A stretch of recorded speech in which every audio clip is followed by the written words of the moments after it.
chat experience for you and your viewers. Choose who can participate. Set a delay between messages. Hide or put people in timeout. Hidden messages held for review. Add moderators to your channel. Okay. Interesting. Okay. So now we're live on both. Okay. Cool. Let's go. Doing this is still a little bit uncomfy on my... I need another tablet. Well, I don't need, I want another tablet. That's neither here nor there. Okay, so what we're talking about today. Okay. I'm not even wearing makeup, but what's going on? Okay. Anyways, back on track. We are talking today about imposter syndrome. Okay, because that is a big one. As someone who has been creating content and running this business for a minute, I know how bad imposter syndrome can get. But imposter syndrome, I feel like, comes from feelings of worthlessness, honestly. And like, I know it's easy to say, like, it's not that deep. It is that deep. It is that deep when you are trying to show up as your best self, right? As your dream self, and you feel like that's fake. That's a problem. That means internally something is not aligned. If you are showing up in rooms that could help you grow, that could help you advance your skills and your knowledge, and you feel like you don't belong there, that's a problem. You got to get to the root cause of that, and you got to overcome that, truly, because if you feel like you don't deserve to be there, then no one else is going to either. When you're standing at the back being all mousy, not speaking up, not asking questions, not giving opinions, it just comes off as she doesn't have a lot of confidence. She doesn't have a lot of confidence in her capabilities. She doesn't have a lot of confidence in her intelligence. So if you don't have a lot of confidence in your skill and your intelligence, how then is anybody else gonna believe in you, right? You're asking people to spend their money with you, their hard-earned money, and you're mousy and insecure, and you feel like maybe people might not... Like, girl, then you're not offering any real value. You know how excited you are when you have real tea to tell, right? When something big happens. Like, think of how everybody was so excited to talk about the Diddy mess a few days ago, right? And it's like, y'all need to bring that same energy to your content, to your business, to your career, the things that you are saying that you care about. You're saying this is your dream, right? Then take it seriously. So many people have it in their minds that they're afraid of failure, when the truth is a lot of people are afraid of success, right? Because if this does work out, if this does go to plan, now you're responsible for this company, now you're responsible for this career, now you're responsible for this content that you put online, and everybody in the world can see that you are putting this content out online. You are now responsible for it. You now have to take ownership of it, win or lose, right? And if you win, you have to keep winning, right? You have to stay consistent with it. Otherwise, that's even more humiliating than trying and failing, is trying and winning, and then through laziness, losing that winning right in front of everybody, right? Kind of like DaBaby, right? Who like was on top of the world, right? Top rapper. He's from Charlotte. Like I'm not from Charlotte, I'm from South Carolina, but seeing someone from my own hometown get as big as DaBaby was so inspiring. And then to just watch him throw it all away through hubris and ego was insane.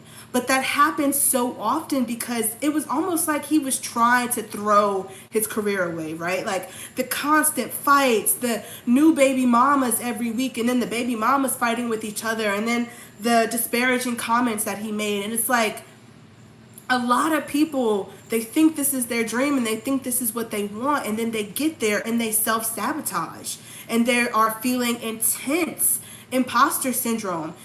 That comes from your mindset not being set to money, right? You have to be a millionaire mentally. Otherwise, even if someone deposits $1 million in your bank account, it's going to slip through your fingers like water. Ask any lottery winner, right? Ask any professional athlete, right? Because even an athlete, in their mind, That is who they are. That's their identity. They are athletes, right? They think, oh, I'm not I'm not Mr. Money Man. I don't do the numbers. Somebody else do the numbers. I just run the play. I focus on ball. You focusing on ball, sir, is why when ball is over, you have about 30 minutes until that bank account's at zero, okay? 30. It happens every day. Money is not the goal, right? Money is a tool. Money should not be your goal. Let's start there. Money should not be your goal. Money is a tool. If for what you're gonna do with that money, it's gonna money. If you just have $10,000, right? It's gonna feel nice, especially if you are coming from struggle. It's gonna feel really good to have that money sitting in your account. But if you don't have a plan for it, what are you gonna start doing?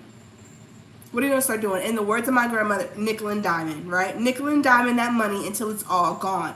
You're going to bring that bank account back down to a level that you are comfortable maintaining, that you are used to managing, right? And for a lot of people, that's not a lot of money. For a lot of people, they always can use $20, right? That is a terrible place to live your life in as an adult. Always needing $20. Oh, let me just borrow $20. Let me just get $50. You don't have $50? Most people don't. That is the insane part. Most people do not have $50. Most people, if you were to give them $20 right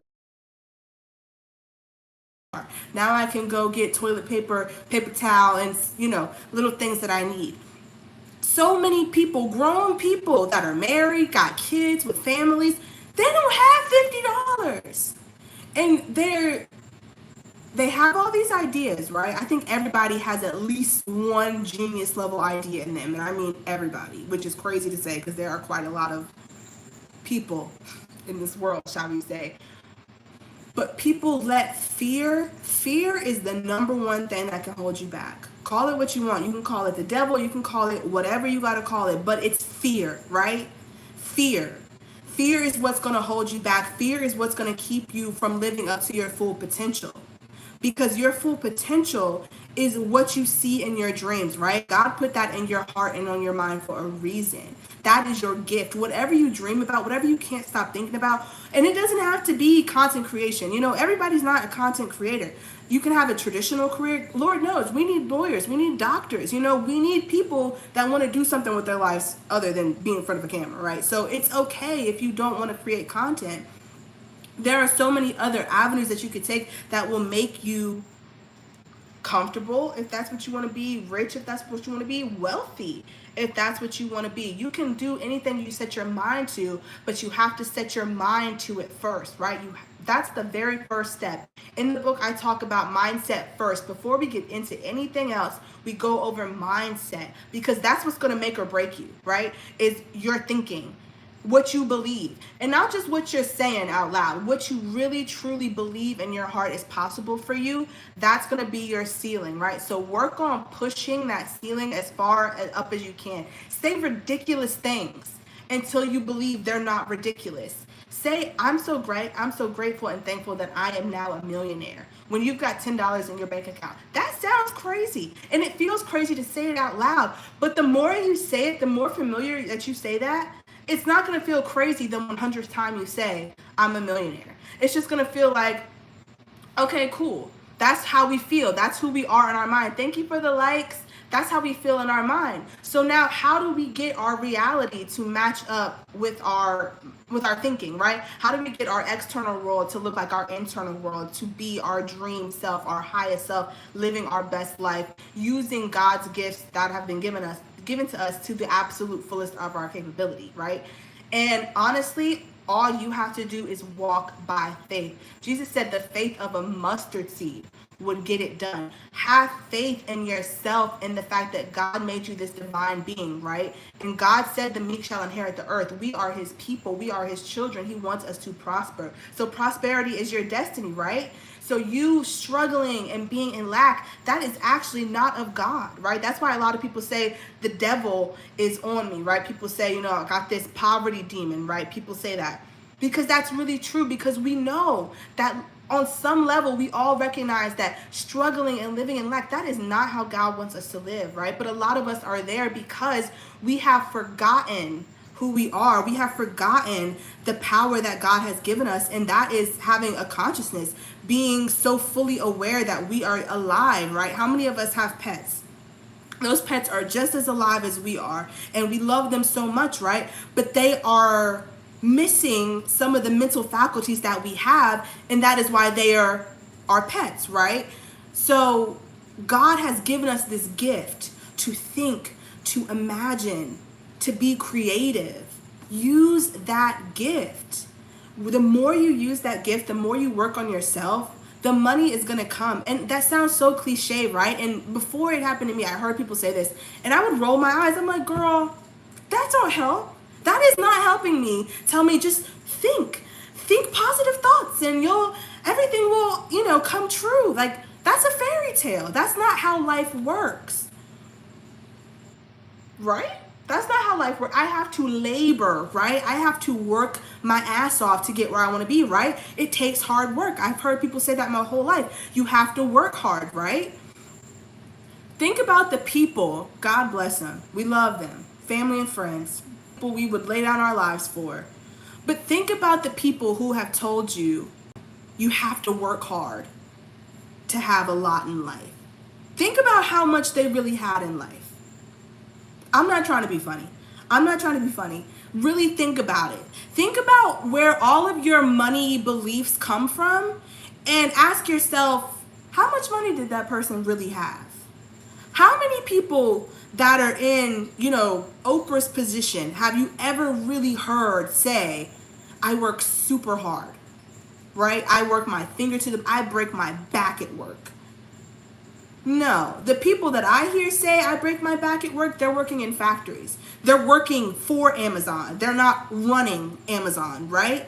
So there's a disconnect, especially in my community. I am not only Black, I am Southern, okay? And Southern people, there is a culture of almost hating money, right? You will hear a Southern person say all day, money is the root of all evil, right? Southern people have been brainwashed to believe that having a lot in life makes you a bad person. We don't trust those rich city slickers, and with their salad and their Pilates. A lot of Southern people have the mindset that simply being rich makes you a bad person. Do you understand what that does to a person growing up in that? And then on top of that, I also come from the Black community, who definitely, the black people have a weird relationship with money, I would say. Half of us grow up in church hearing, a rich man would have to go through the eye of a needle to get to heaven, right? And all these different things that Black people are told, mainly through the church. I won't go there, but there's a place to go there anyway. And then on top of that, I'm Southern, and Southern people also have that kind of thinking. So I grew up feeling like I grew up middle class. So in the South, especially being Black, if you're middle class, you're rich, right? You have money, right? If your parents make $100,000, that might as well be $10 million where I come from. So there was this feeling of, well, I have to be the villain, right? There's like this, and then movies and TV reinforces that. The rich girl in high school is like Sharpay Evans, right? They're out of touch, they're full of themselves, and they're just not the girl you want to be, right? You want to be the girl whose mom is a waitress, whose parents are barely getting by, because media and society teaches us that poverty is a virtue. They teach us that when you break your back for your work, that is the most honorable way to make money. If you log in every day for 2 to 3 hours and that's how you make your money, you're not working hard for it. You haven't earned it, right? That's bad, right? Where I come from, having money that you didn't earn, that's bad. You have to work hard for that money, right? Wrong. I wish I could just shake everybody in my community, everybody where I come from. Making money is easy when you understand the language of money, when you understand the formula of money. Money is a language, and there are many, many secrets to it, and we are not taught those secrets on purpose. And now I sound like a conspiracy theorist, but it's not a conspiracy, it's just the truth. What would the elite, right, get out of having a lot of who they deem people under them What would they get out of teaching them how to make money? What would they get out of teaching us how to be on their level? They don't want to compete with us. They don't want to compete with each other. So they're not going to tell us these because they're trying to keep the 1%, the 1%. But when you think about it, even just in America, 1% of 500 million people is 5,000. There are thousands of people in our country alone that have millions of dollars, and they try to tell us that there's not enough. They try to tell us that we have to be impoverished, that we should be grateful, thankful to make $80,000 a year. They make $80,000 a day. A day, and they don't do anything. They set up these systems and they let them run. And we break our backs inside their factories. We break our backs inside their cubicles to keep their dream alive, to keep their dream going, to make sure their company's running smoothly. And they tell us that that's fair. They tell us that that's right, but it's a lie. It's not fair, and it's not right. And I personally was tired of being on the damn bottom. I am tired of going on Pinterest and having all this FOMO. I'm tired of going on Instagram and having all this FOMO. And yes, comparison is the thief of joy. When you don't feel like you can compete. I don't feel like none of these girls are better than me. Certainly not smarter than me. Certainly not more capable than me. Certainly not more worthy than me. Okay? Come on, somebody. Are they better than you? No. They have just figured out the formula. They speak the language. And you can learn it. You can learn it. But you got to be diligent. You got to be disciplined. You got to be determined. But it's there, right? The information is there. You just got to pound the pavement and go get it. Or the easiest way, to read a book, right, of someone who already pounded the pavement and did it. This book, I love this book. I just started this book, The Richest Man in Babylon. This book is $6. $6 on Amazon. I tell you, I would have paid $600 for the information that's in this book. It's $6. The information is there. This book was written 100 years ago. This book was written in 1926. The lessons in here are invaluable. I would have paid $6,000 for the information in this book. You can do this. And you have been told your whole life that you can. That people like you don't have money, right? Money is hard to make because you watched your parents break their back for low wages, right? So it's been ingrained in you that this is impossible. That making even just $1,000 in one day is impossible. There are people that if they made $1,000, just $1,000 today, it would be the end of their world. Isn't that crazy? There are people that if they were to make $1 million this month, $1 million this month, they would be in a stage 5 panic trying to figure out what the hell went wrong. That is insane. But when you really sit with it and you internalize it, you're like, okay, but how? How did they get there? What did they do? What is the formula? What is the method? What is the path forward? That's what I wanted to seek out, right? That was what was burning in me, because I genuinely knew these people are not smarter than me. Most rich people are not very smart. And I've known that my whole life. Most rich people are not very smart. So it's not about intelligence, right? Okay, so then what is it about? It's about skill. It's about providing a value to the market. At the end of the day, people don't care about you, right? People care about what can you do for them? How can you help them? How can you make their life easier? Because at the end of the day, we are all seeking peace, right? That's what we want. We want peace in our relationships, peace in our career, peace in our home life. We want peace. And because cash rules everything around me, we think, okay, well, if I have this amount of money, then I'll have peace. But it's deeper than that. It's not a certain amount of money. It's what you do with that money, right? You have to understand it's changing your bank account isn't going to help if you don't change your mind. Then we go back to lottery winners. What happens with lottery winners? We all know the tale, right? They get handed that $5 million check, and what happens? It's gone in a year. How does that happen? It's gone in a year. They haven't started a business. They haven't launched a career. They've been buying Ferraris and going to Saint Tropez for a year, and now it's all gone. They're right back where they started because they did not develop a money mindset. If you are not a millionaire mentally, even having $1 million in your bank account is not going to make you a millionaire. It's going to make you a thousandaire who hit a pot of luck for a second, but I promise you, it happens all the time. When your mindset doesn't grow with your money will zap right back down to where your mindset is, because that's the amount of money in the deepest part of your soul. That is the amount of money that you're comfortable managing. You may want more, you may desire more, you may think life would be easier and more peaceful if you had more money.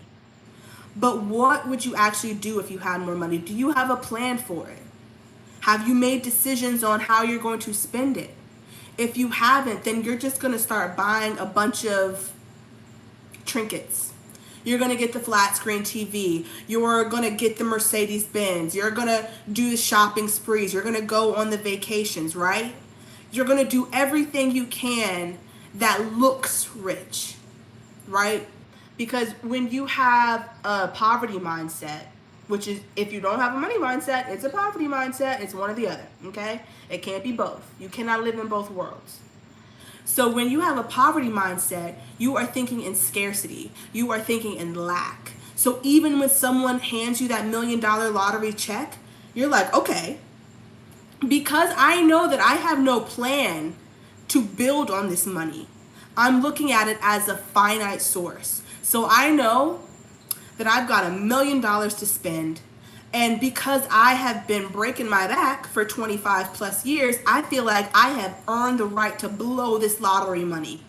I'm just going to have fun. I'm just going to enjoy it, right? When instead you could turn that, what you are thinking is a finite pot, you can use that as a starting point, right? And build on that and develop stream after stream after stream. And when you have that much money, you can kind of play around, right? You have that capital. Invest in your education. When you know better, you do better. So learn more. There are so many free educational systems. There are so many low-cost educational sources. You can go to youtube.com, right? Get your degree from YouTube University right now. You can go online and get information, demonstrations, for free. The resources are there. The tools are there. You just have to be willing to use them. And that goes back to in yourself. Imposter syndrome comes because you don't feel that every single day. Your external world is always going to reflect your internal world. It doesn't matter what you're saying, what you're doing out loud. If you don't believe it, it's never going to come, right? It's never going to happen. I wanted to be in a better place for years. And I thought I was doing everything I could to get there. But I was doing busy work, right? Busy work on the outside. I was changing things externally, or trying to. But mentally, I was the same person. Mentally, I was the same person that if there was more than $200 in my bank account, I got nervous. Because I'm like, oh God. Something's going to happen. Something's going to come take this. Someone's going to scam me out of my money. Someone's going to come take the little bit of money I got in my account, you know?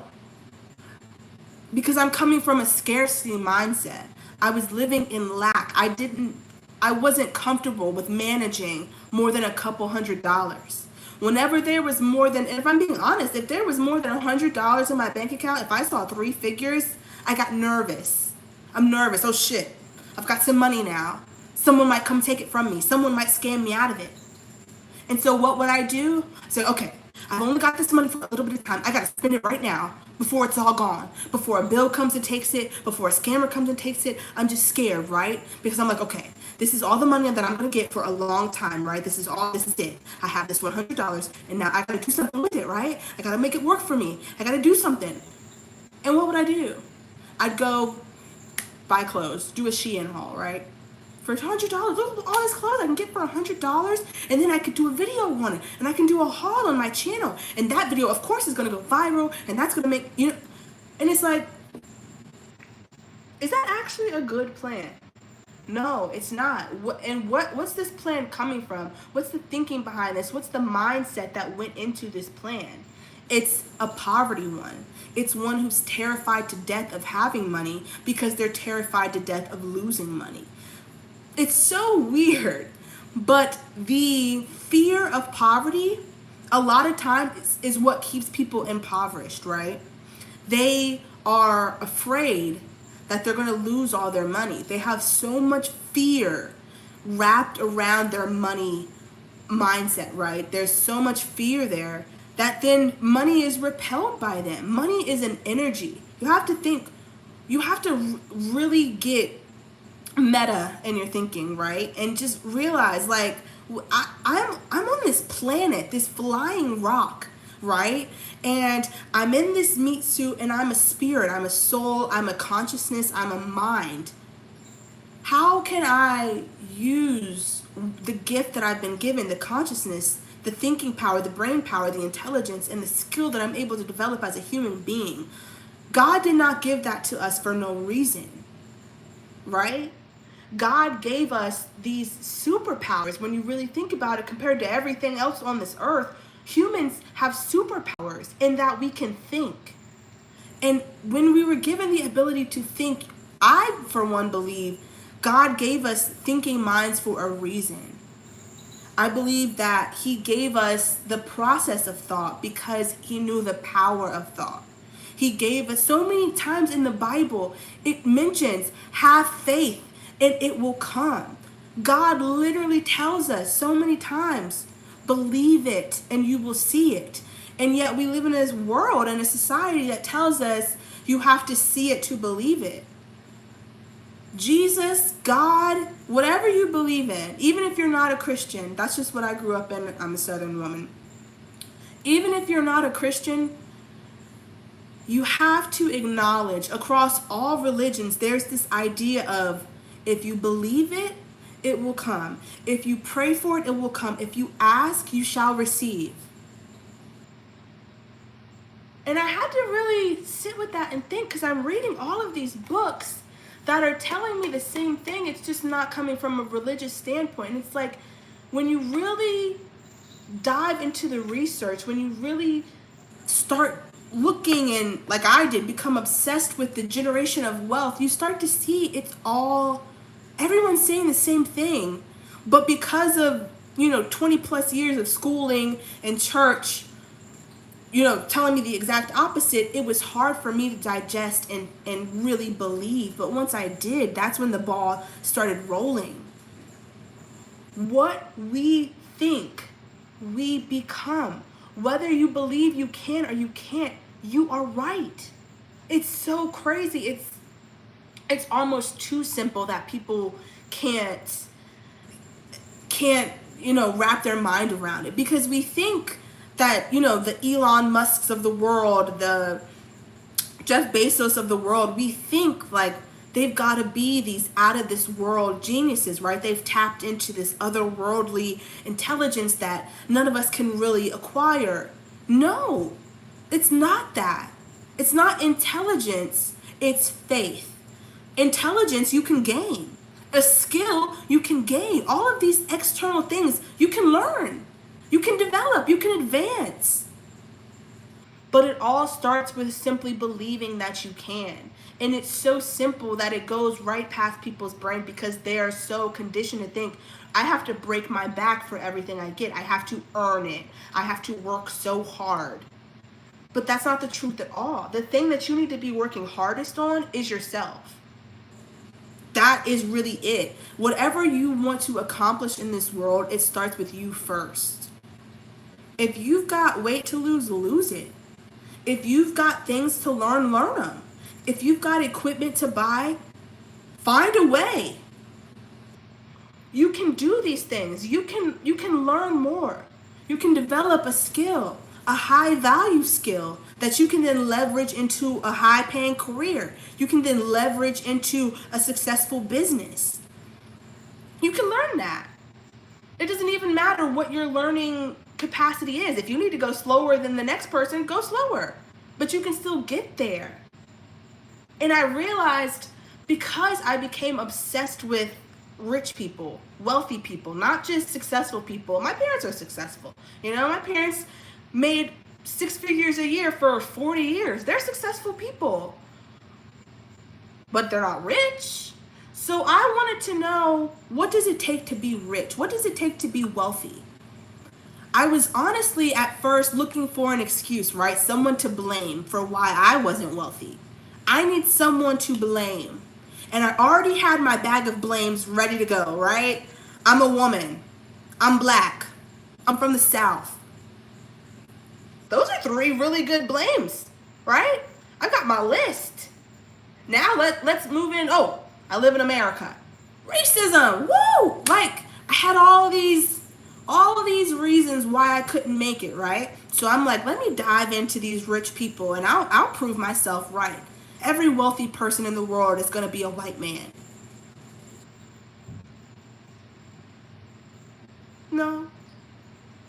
Every wealthy person in the world is going to have wealthy parents. They're going to come from money. I just know it. No. No.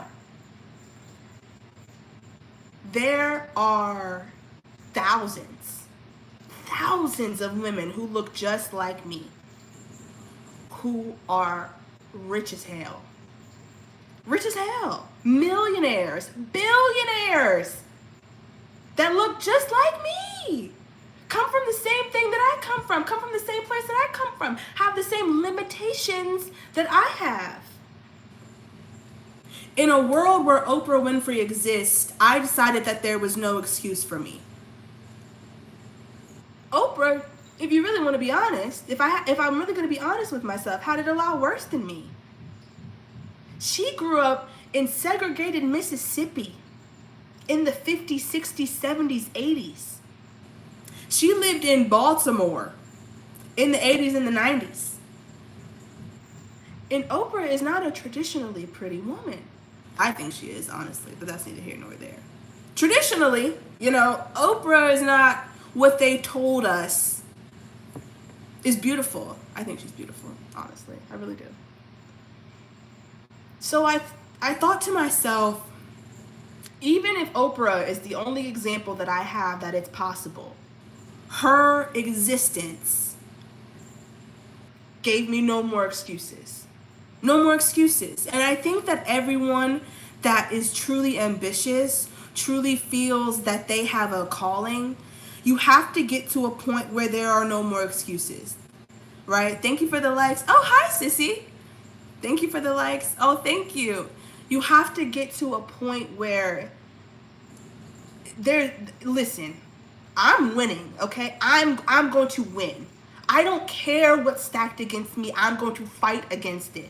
I'm going to fight against it and I'm going to win. Period. Because before I'm a woman, before I'm black, before I'm Southern, I am a spiritual being having a human experience.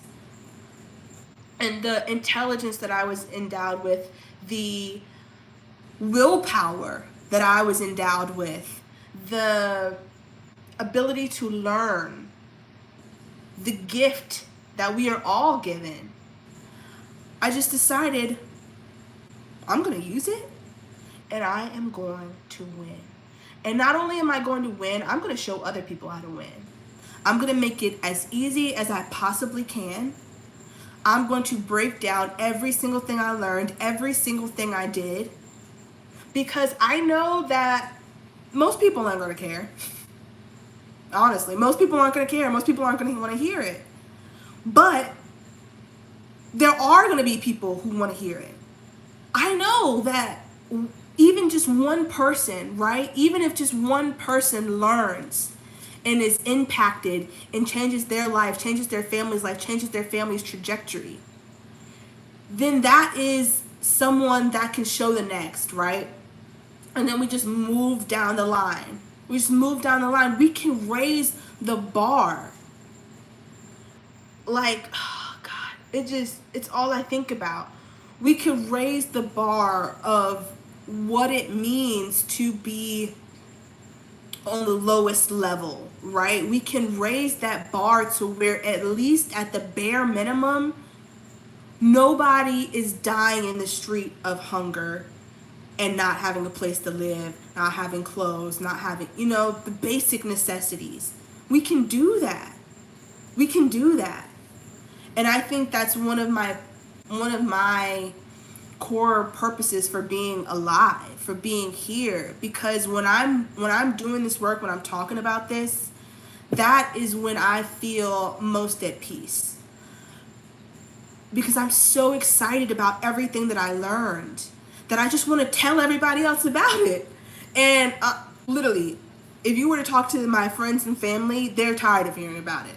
I think I think if my cousin hears the words income producing asset one more time, she might block my number. But I want to share it with the world.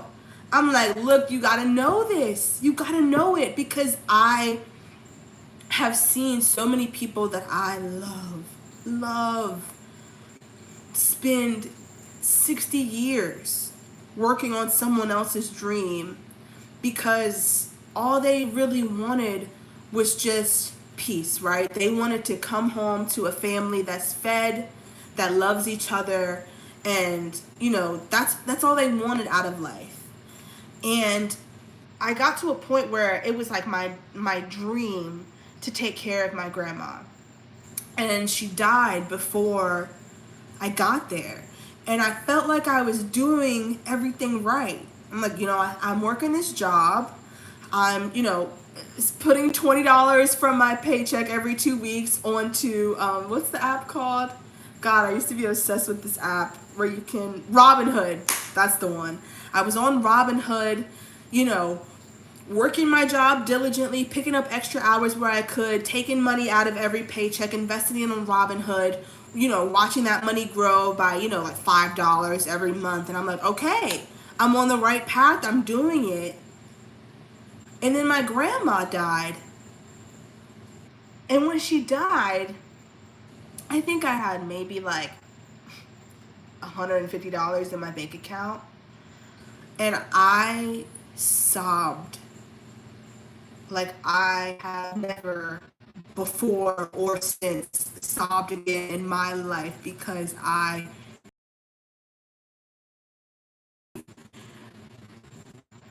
failed. She was gone, and I couldn't bring her back. I couldn't. I failed her, and I failed myself, and that just felt like I died too. And I knew, and I said, you know what? No more. There's gotta be something else that I can learn. There's gotta be something else that I can do, because I'm just tired of never having any money. Just tired of never being who I am in my head. And that's where all this came from. Is I knew two things for sure. One, that I would never forget how I felt knowing that my grandma had died before I could buy her a house, before I could show her that I'm successful, grandma, and I did this for you. I did this for our family, because I know how hard you have worked your whole life.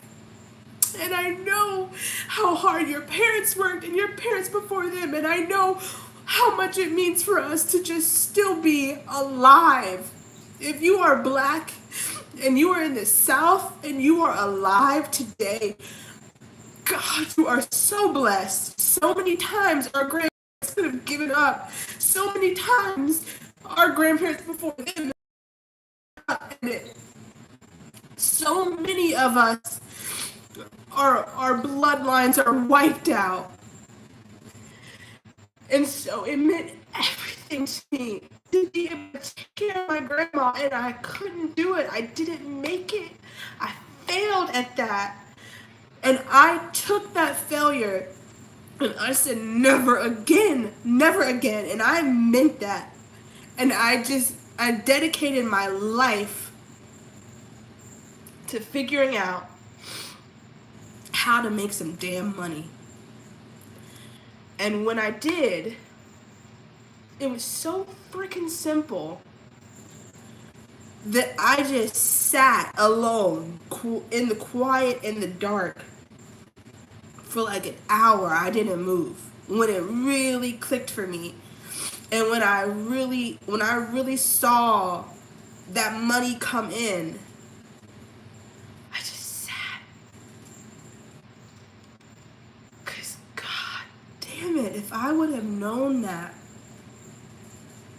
if I could have figured this out before while my grandma was still alive. But I have faith that everything happens for a reason, and I have faith that my grandmother is the reason that I am even able to get here. And because even still today that failure hits me so deeply, it drives me every single day. And everybody, ambition is not enough. There's got to be something deeper driving you. I think that's when it will truly click. And I've talked to other people in this space, and I've heard other people say, like, oh, my kids are my motivation. You know, when I had kids, I knew I had to do better. I don't have kids. I'm not married. This is all for me, right? But deeper than that, this is for my family. Nipsey Hussle has a line where he was like, seeing my granny on a jet, some shit I'll never forget. And I wanted that so bad. But even though it will never be my granny on a jet, it will be my granny's daughter. It will be my granny's son. It will be my granny's daughter's daughter, my granny's son's son. I will still carry my family. I'm so emotional. I'm sorry. I'm a crybaby. Okay? Because I really feel this shit deeply. But I know that I will pull my family forward, even as far as my family has gotten. And I am not, this is not to disrespect or to, disregard the efforts of my family. I did not grow up poor. I did not grow up in the hood, anything like that. Very much middle class, very much privileged, very much a little princess who did not know anything about the world. But when I got in the world, I learned very quickly. I struggled for a long time, okay? My parents, being successful and middle class definitely gave me a lot of privilege and a leg up in life, but it certainly did not make me rich. It certainly did not teach me how not to be broke and how not to struggle in adulthood. Because my parents kind of let me, they let me flop a little bit to teach me. And now they are so proud of where I am now because they had faith in me, right? They knew I would get here. So it was painful. It was rough. And I think it's even rougher because I didn't grow up poor. So then there was an added layer of shame and humiliation to know, like, girl, you did not grow up poor. You did not grow up without money. Why are you poor as an adult?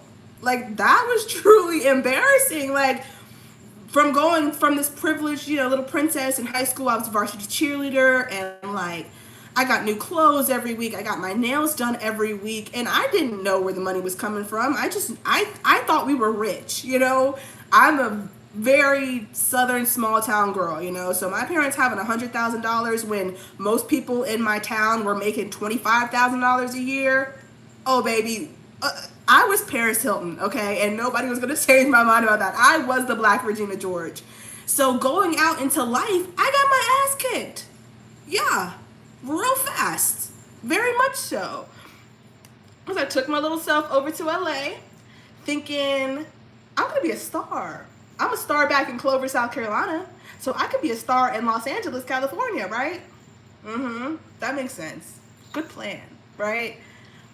And I got my ass handed to me. And by the end of it, I was living in my car. A car that I was renting through Lyft, the driving platform, because by the end of it, that's what I was doing to make money. That's how bad LA kicked my ass.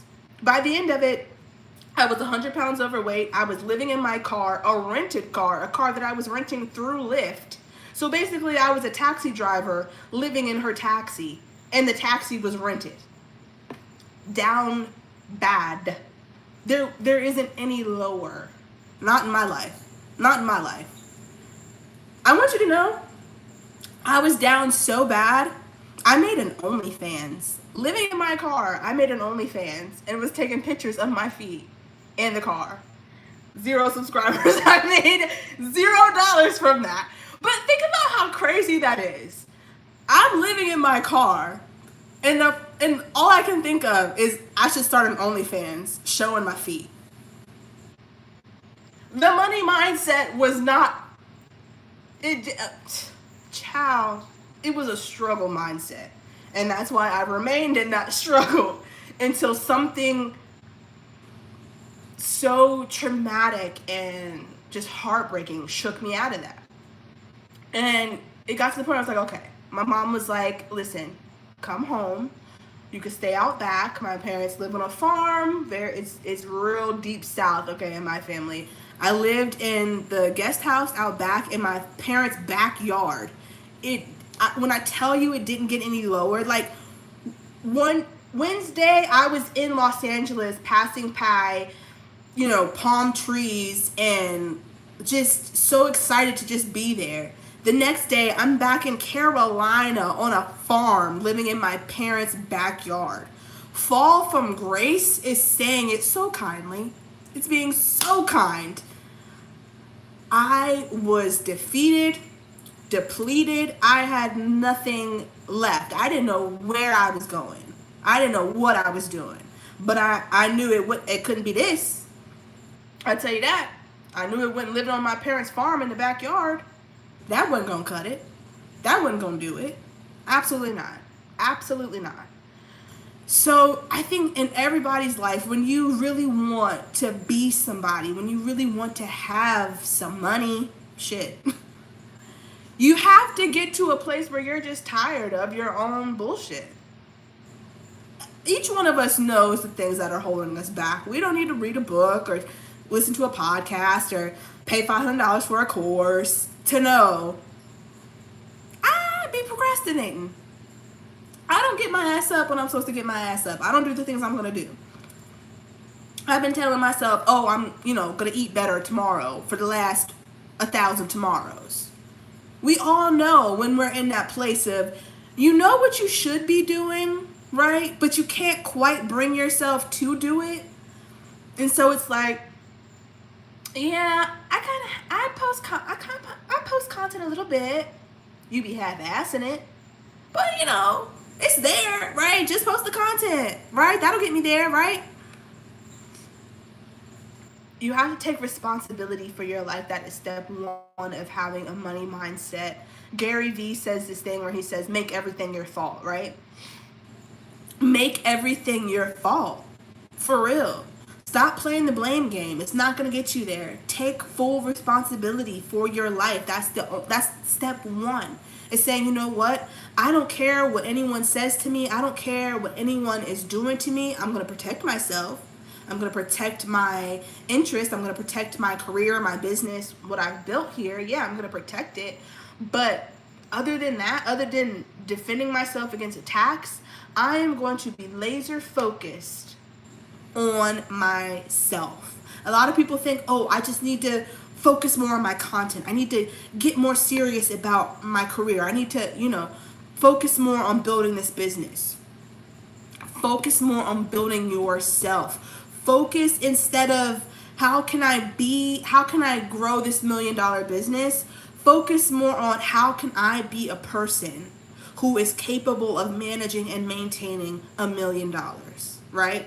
Because if someone were to hand you $1 million right now, would you know what to do with it? Be honest with yourself. Or would you be like 98% of lottery winners in the past? We've seen people handed $40 million and it's gone in 5 years. So instead of praying to God for, God, just give me this money, just give me $10,000. I see so many people say, $10,000 will change my life right now. Would it change your life, or would it change the bullshit that you have decorating your house? If someone handed you $10,000 right now, would it actually change your life, or would it change your closet? Would it change the car that you drive? That's not changing your life. It's not. It's not. You're going to get that car. You're going to get that Tesla, whatever you want, that Mercedes Benz. And in a month, that car going to be sitting on E because you don't have any money to put in the tank. I know a lot of people like that. I know a lot, especially when the pandemic hit. I have a cousin who went out and bought a Range Rover. I want you to know that Range Rover was repossessed, I want to say 6 months into 2021. Money's not going to change your life unless you know what to do with it. Unless you are a millionaire mentally, having $1 million in your bank account is not going to make you a millionaire. It's not going to matter. We have seen it time and time and time again. Even if you earn that $1 million, how many professional athletes now do we see begging organizations they used to work for? Tony Snell, he's begging for insurance to take care of his little boy who has autism. Tony Snell was in the NBA for 10 years. 10 years. And you don't have money for therapy for your own son? No, he doesn't. Because he was never a millionaire in his mind. He was a millionaire in his bank account. But in his mind, he was always an athlete, right? He was never the money guy. He was never the guy that did the numbers, right? He was always the athlete. He never thought of himself as a millionaire, as the money guy. Sure, he liked to look rich, but did he ever understand what it meant to be rich? Did he ever understand how to grow the money that you're earning?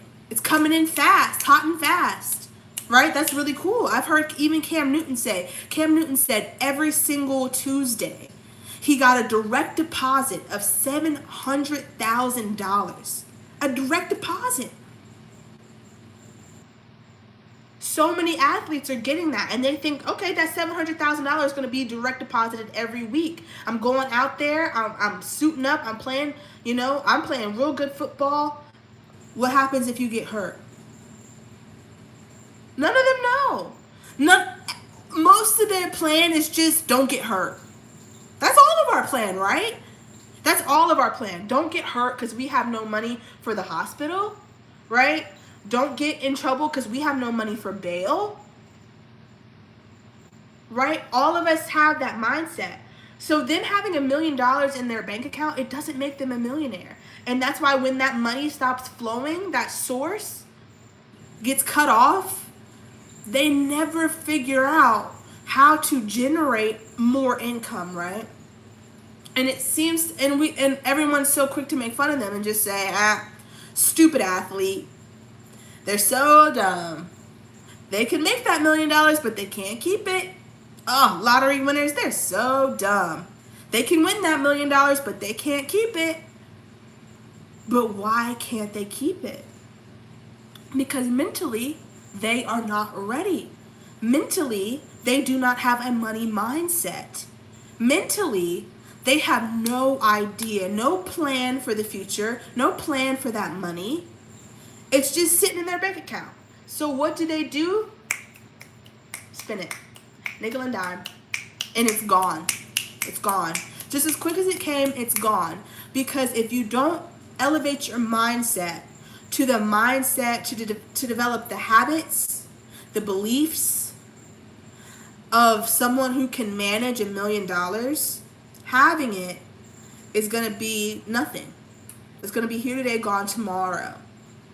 Very first thing when you want to glow up, when you want to level up your life, is to change your thoughts, change your beliefs, change how you feel about yourself. Do that shadow work. That shadow work is such a buzzword, and it sounds so woo-woo, right? It sounds so mystical and silly and like, oh, shadow work. But no, really, you have to dig deep. Go to the parts of your mind that are buried. Go to the parts where it hurts, where it breaks you down just to even think about this thing. That's the thing that's holding you back. That thing that even if you were to think about it for too long, it would have you on the couch in tears for the rest of the day. That thing, dig it up and you confront it and you tell it, I know, I see you, but I gotta let you go. You cannot hold me hostage in this pain anymore. I can't stay here in this hurt anymore. I've got to move on. I've got to go. I know someone hurt you. I know life was unkind. I know that you got beat down. I know you didn't deserve it. And I know that it takes everything you've got in you just to keep going some days, right? You have to release that. Pain is just an acknowledgement that damage was done to you, right? Pain, that pain that you feel, that recurring fit, that pain from things that happened 10 years ago, 20 years ago, 5 years ago. I sometimes still had flashbacks from third grade, something I did embarrassing when I was 9, 8 years old. Made me feel. Because pain is just saying, hey, remember we were hurt? Remember there's damage over here, there's damage right here. You haven't done anything about this damage. So I'm going to keep screaming until you do. I'm going to keep saying, "Hey, we're hurting, we're in pain, something hurt us, something damaged us." Until you come and you heal this wound. I'm going to keep screaming at you because I'm still gushing blood. I'm still hurting, right? So pain is just an acknowledgement of damage. So you turn pain into power by acknowledging the damage and healing that wound. Shadow work sounds so much more mystical and silly than it actually is. It really is just confronting that pain and healing it. Healing it. Healing the parts of you that break you down, that hurt so bad. That pain is holding you back because it's producing fear. Your brain wants to protect you, and your brain will fight like hell to protect you. So anything that it perceives could hurt you, it's going to do its damnedest to keep you from, right? So if you've been living in poverty for years, if you grew up poor, if as an adult you've been struggling, then in your mind, having a lot of money is scary. Having a lot of money is uncharted territory and it's unsafe, right? So your brain is going to fight like hell against that because remember that time you got scammed? Remember that time you got robbed? Remember that time a bill that was unexpected came through and overdrafted your account? When you start having money, you get so scared. It makes you so nervous when you start to see that money in your account because when you've been poor for so long, you're terrified. Something's going to come through and take it. Something is going to take this money from me. It's unsafe for me to have this money. Your brain will rebel. Even if you've been struggling for years, even if every night you pray to God, I can't struggle like this anymore. If you are genuinely fearful of managing and maintaining a lot of money, your brain will keep you from that experience because it thinks it's protecting you. That's why shadow work is so important. You have to heal the wounds of poverty. It damages you to be poor. It damages you to be scared, to not know if you can pay this bill, to not know if you can pay this rent, to not know if you can buy this food. That is terrifying and it's traumatizing. And we have normalized it because so many of us go through it, so many of us experience it, that it just feels like, oh, this is just life. This is just what it means to be alive. No, it's not. This is what it means to be impoverished. Life does not have to look like this. Life does not have to feel like this. Life does not have to be fight or flight all the time. Life can be peaceful. And even just saying that is so triggering to some people. Even just saying making money is easy will piss people off. Trust me, I've got the angry DMs to prove it. People say, you don't know what I've been through. You don't know where I come from. You don't understand. Money is hard for me to make. I understand you believe that. I understand everything you've been through has taught you that. But I also know that it's not true. No matter where you're from, no matter what you look like, no matter what you've been through, I can show you someone that's walked that same path and made it. I can show you someone that's walked a worse path and made it. Let the excuses go. Don't be fearful of success. So many of us are fearful of success. We think we're afraid of failing, but no, we're actually afraid of succeeding. Because when you succeed, you are then responsible for that success, right? Not only responsible for achieving it, but maintaining it, managing it, keeping up with it. That's a lot of responsibility. It's a lot of responsibility to be successful. It's a lot of responsibility to be wealthy, especially when you're the only wealthy one in your family. Okay? Especially when you're the only wealthy one in your community. All right? That is hard. That's difficult. Your brain is going to try to protect you from that feeling if you're afraid of it. And most of us are afraid of it. So many of us have imposter syndrome because we are afraid of success. Imposter syndrome comes from a fear of success, not a fear of failure. A lot of people think, oh, I have imposter syndrome because I'm afraid that I'm going to fail in front of all these successful people. You're afraid you're going to succeed. You're afraid you're going to have to stand up in front of these people. You're afraid that you are going to have to be perceived by these people, listened to by these people, watched by these people. Success comes with a spotlight. And a lot of us want that. We wish for it, but we stop just short of working for it because we know that that actually terrifies us. Taking full responsibility for our life, for our success, is scary. Because then other people are going to look to you, right? For help, for what to do. People, you're going to start having them cousins crop up. Them cousins that need money. Them cousins that, oh man, let me just hold $50. Let me just hold $500. You got it, cuz. You rolling it. You successful now, right? Success comes with a lot of responsibility.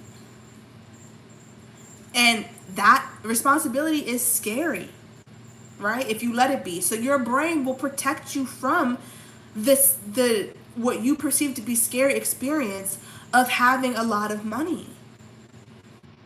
So step one is mindset, mindset, mindset.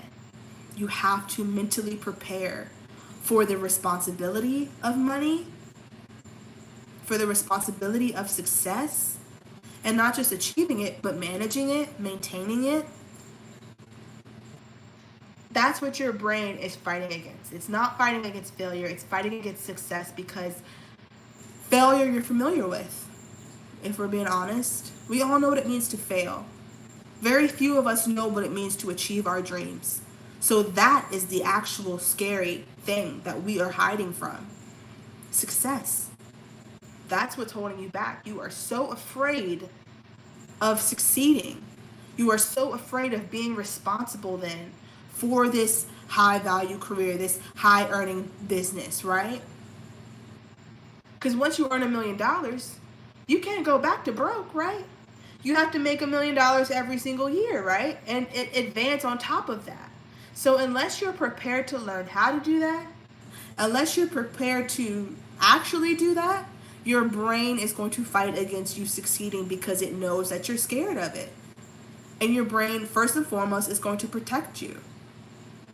And when you have money positioned as the enemy, you have money positioned as the root of all evil, you have money positioned as something that's going to keep you from the gates of heaven, your brain is not going to allow you to have it. So my suggestion to you all is change your mindset, because that is what's actually going to change your life. Money isn't going to change your life. It's not. Not unless you're ready for it.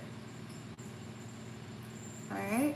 So check out the See a Method book. It is linked in my bio, and I have a free glow up guide so that you can get an introductory kind of, tidbit, an introduction into the glow up world, right? My glow up world, the world that I'm trying to teach you guys about, right? That's a free glow up guide that's available on my Stan store, stan.store/Anya Havita. And the See a Method book, my proven method to level up every area of your life, is in my bio as well. And after you buy the book, you can become an affiliate for the book and start to sell it yourself. $20 commission on every book you sell. Okay, so use that affiliate marketing as your seed money, your startup money, right? Invest that money in your education, in your equipment, in your aesthetic, showing up as your best self, right? So that you can live your best life. All right. I love you guys so much. Thank y'all for being here. I will see you tomorrow. Bye.